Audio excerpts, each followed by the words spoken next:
বাবা নেই, সুলতানার মা আছে, সুলতানার ছোট একটা ভাই আছে। তো সুলতানার মা এক কলেজে তিনি ঘর ঝাড়ু দেওয়ার কাজ করে। তো ঝাড়ু দিয়ে যা পায় তা দিয়ে মাসে কোনো মতে সংসার চলে। তো যে কলেজে সুলতানার মা কাজ করে সেখানে সুলতানা গিয়ে ছবিটি তুলেছেন।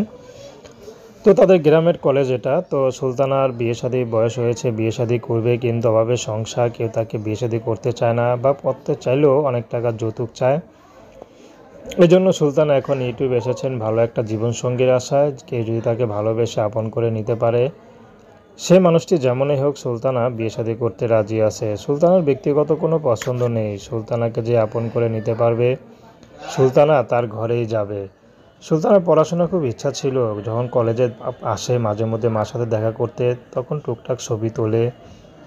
তখন সুলতানা খুব মন চায় যে আমি যদি পড়াশোনা করতাম তাহলে আজকে হয়তো এই কলেজে পড়তাম।